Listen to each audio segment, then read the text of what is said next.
Oh my God. So the gain's at 0 right now, and I'm getting a great feed. Okay, we're going to do that. Now, I'm literally recording this video twice. Once with this, the Samson G-Track Pro, and once with this, the Blue Yeti.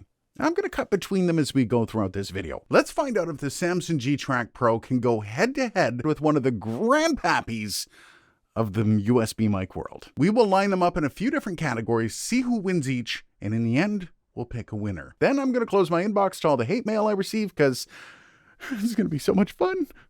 Let's start with the Yeti here. Now, we all know the design. It's nothing new. I guess you can call this a classic design now. And honestly, it was Blue that designed this makeup. That does need to be pointed out. It's a nice chunky body, all metal design. The knobs and buttons are great, no issues there, and USB mini in the bottom. As for the Samson, it is a lot heavier and there's a lot more going on, which we'll get to in a bit. Again, buttons, knobs, and switches are okay, but there are some shortcomings.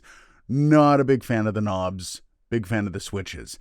This one also is a USB-B, which I can't decide which is worse, though I think at least this one is a bit more stable. But again, to both Blue and Samson, it is 2022, update your product. Now, one cool thing I do like about the Samson over the Blue Yeti are the switches instead of knobs.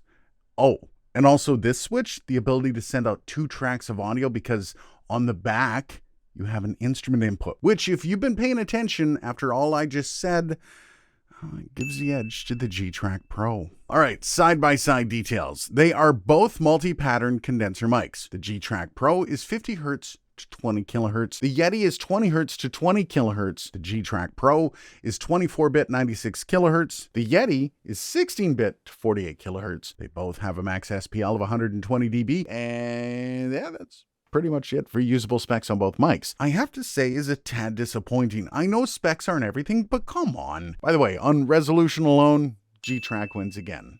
Sorry, Yeti fans. As for sound, I'm going to leave this one up to you.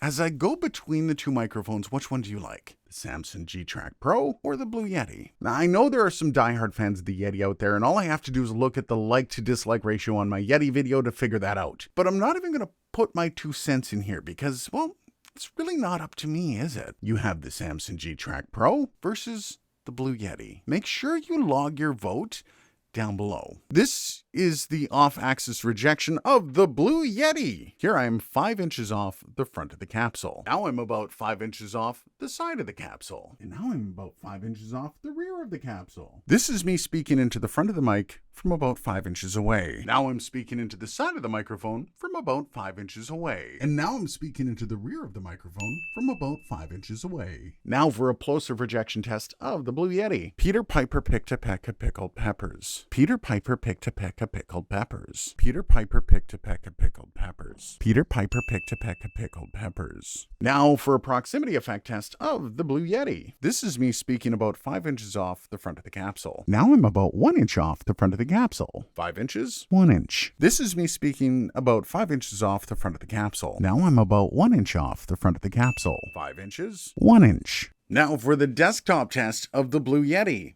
This is what the Blue Yeti sounds like about, I'd say 12 inches from my mouth in a rather common desk setup. And this is what it sounds like. Now for the tabletop test of the Samson G-Track Pro. I did have to add a bit of gain to this to get about similar waveforms to the Blue Yeti. Blue Yeti was a bit taller. Of course, as with all of the other tests, I'll put the winner up here and we'll figure it out in the end. One of the things I really love about the Samson G-Track Pro is that you can record your voice and the guitar at the same time on separate tracks.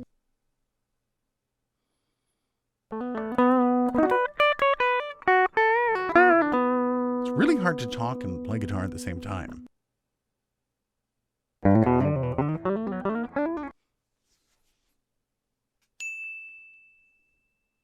Now, for me, it's a hands-down winner for this, the G-Track Pro.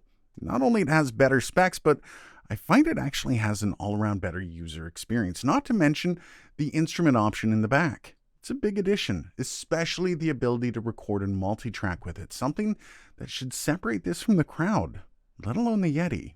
Now that said, if you're picking this up, I would make sure you're getting a decent boom arm to hold it, because it's double the weight of the Yeti. This thing is a beast. Now that said, isn't it time there was an update to the base Yeti? I know, they've already released other versions like the Pro, but what about a Yeti that reaches beyond the base model and helps stand out in a bit of an oversaturated market? But I mean, your money is your money. Do with it as you see fit. But I would love to know, which do you prefer?